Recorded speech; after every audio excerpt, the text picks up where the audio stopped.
Hey guys, this is Mrs. Harbin, and we are going to look at 6.4 today, modeling with quadratic equations. And what that really means is that we are going to be solving some word problems. You guys have heard me say this, so hopefully you know this about me by now, but I love word problems. To me, this is where we look at the real life application, and we're not just following steps and getting some numbers and putting things in our Cartesian plane, but we're actually looking at where this information is used. And to me, that's the most important thing. I want to know how it's used. So let's start off with a little bit of a warm-up. You can pause the video if you need to, answer these on your own, and then check your work. State the y-intercept of each function. All right, so hopefully the first two are pretty easy. They're in the ax squared plus bx plus c form, so your y-intercept is just 0, -6, and 0, 3. Now the other way that we can find the y-intercept is by plugging in 0 for our x, because we know the y-intercept, our x value, is 0. So this one you had to do a little bit more computation, but you still get a fairly quick answer of 0, -5. Let's review how to find the zeros of each function. From our previous lesson, remember we said that at the x-intercept, or the zeros of the function, then y is equal to 0. So we're going to set both of these equal to 0 and do a little bit of work to factor and solve. Now looking at this first one, I see that they each have an x term that I can factor out first. So let's do that in case you didn't notice that. X times x squared plus 2x minus 15. And I am then going to see if I can factor it before I jump to the quadratic formula. I'm looking for factors of -15 that add up to +2, and very quickly I think of 5 and -3. 5 and -3 when multiplied equal 15 and when added equal +2, so there are my two factors. We get x times x plus 5 and x minus 3. We then set each of those factors equal to 0, and we get 3 zeros. X equals 0, x plus 5 equals 0. Solve for x, and you get that -5, and x minus 3 equals 0. And the reason we set each of our factors equal to 0 is the product property, zero product property, which says that if we're multiplying factors and they equal 0, one of those factors at least has to be 0. We are going to get 3 zeros because we started off with an x cubed function. That 3 there tells us how many zeros we should get. And looking at our second one, I don't have a common factor that I can factor out, and I may have to do a little bit of work to factor this, or I might just want to plug that into our quadratic formula. Pause that, see if you can figure out if there's a way to factor it. And if not, use the quadratic formula. We're looking for 2 zeros here. And hopefully you're unpausing now so that you can then check your work. You get x equals -5/4 and 3/2. I'm not going to work that one out. If you need some help with that one, see me in class, just for the sake of time. We want to find the maximum point of this function. Now, I've used this terminology before, but a maximum point of a parabola, we know that's what this is going to be, is either it's going to be a vertex. And if we're talking about a maximum point and our vertex is, our parabola here is negative, that means it's facing down, our maximum point is just the vertex at the top of the parabola. It makes sense, right? So we need to find our vertex, or our maximum point of this function. And we're going to do that the same way we've been doing it. We are going to put this equation, or we're going to put this function into vertex form. Sometimes you'll hear it called work form, but we're going to get into that form to identify our vertex, because the vertex is the maximum point. None of the work is shown here, so let's back up a little bit here. All right, if we do this by completing the square, you know that we're going to bump the constant. Right, we then have to factor out the -5, which gives us -5 times x squared plus 7/5 x. And then we're going to have to do half of that, square it, complete the square, etc., etc. You can also just type this equation right into your graphing calculator, and we'll look at how to do that in class. And then you can find the vertex using some of the information in your graphing calculator. And you'll see here, like I kind of showed you earlier, our points are not nice and neat points, right? But in decimal form, they are negative 0.7 and 10.45. And we've been working on completing the square and using vertex form, but we'll also take a look at how to do that on a graphing calculator. All right, so let's do some modeling here. The most difficult part for students I tend to find about modeling is knowing where to start, knowing what your variable is, knowing what equation we're going to use. So I always start by drawing a picture. And maybe you don't need to draw a picture, but for me, I need to visualize what's happening here. So let's go ahead and draw a picture. Philip plans to construct a dog pen off the back of his garage. There will be a picture that shows up down here, but I'm going to draw my own. He's going to use the back wall as one side of the pen. All right, so here's the wall. And constructing the rest of the rectangular pen from 28 feet of fencing. So he's basically building a three-sided dog pen. This fourth side is the wall, and he doesn't need any fencing on the wall. I'm going to make it zigzag, kind of like a chain link fence here. So he only needs fencing on three sides, and he only has 28 feet of fencing. Well, I don't know the length, I don't know the width, so I'm going to make this my variable. And this, my variable. And I know he only has 28. So I've got 28 feet total minus my x on this side and minus my x on this side.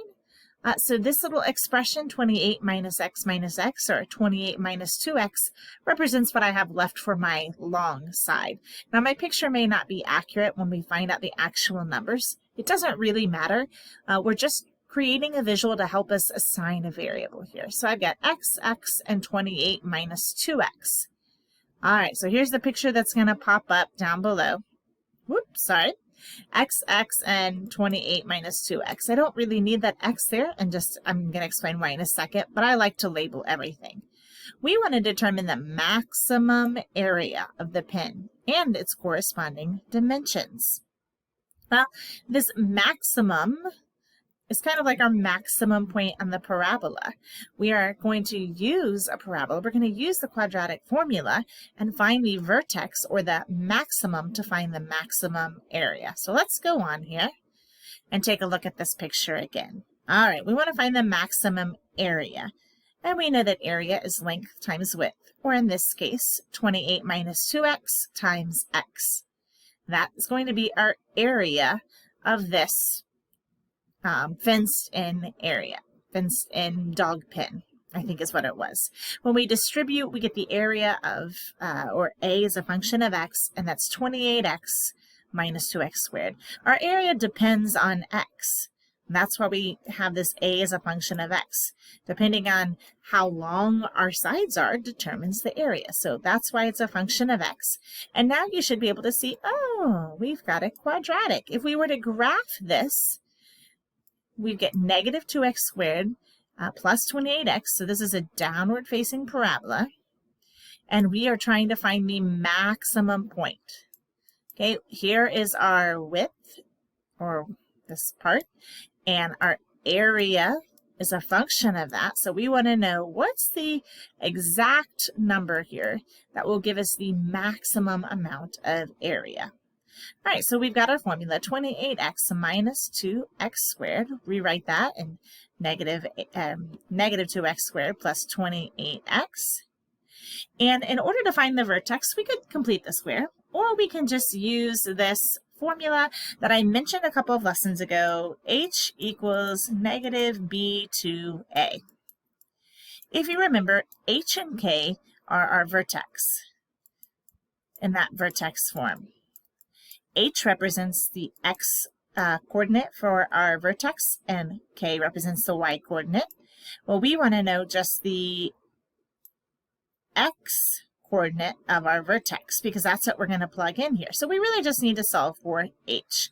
And when we do that, I know the answer just pops up right there. We get h equals 7. I've lost my pen. Let's see if we can show a little bit of work here. So we get h equals negative 28, negative b, over 2a, over 2 times negative 2. So negative 28 divided by negative 4 gives us that 7.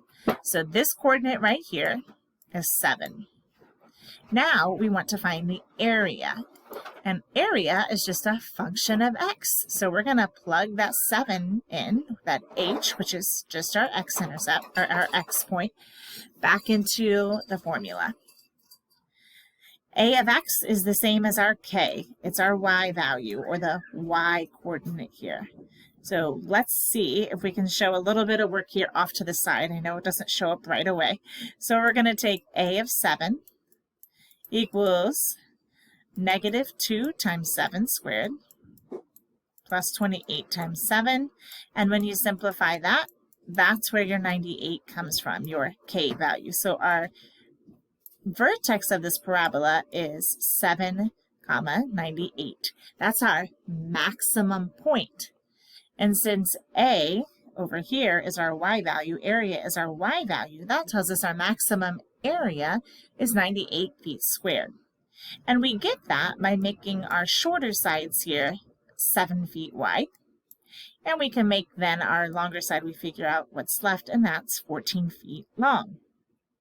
This is a problem that maybe some people who work on fencing or construction, they're trying to maximize the size of a deck, or maybe maximize the size of a dog pen, or maximize the size of an addition, and they only have a certain amount of materials or a certain amount of space. They may use this quadratic formula, modeling it this way to find a maximum point or a certain area. All right, let's take a look at one that is a little bit more complicated because I can't draw a picture of this, really. I will do my best, but it's not a physical construction problem like the dog pen. So we've got a flight between two cities, averages 81 passengers when the airline charges $210. The airline estimates that it will lose 1 passenger for every $3 fare increase. So if they increase it by $3, they go to 80 passengers. If they increase it by another $3, 79 passengers.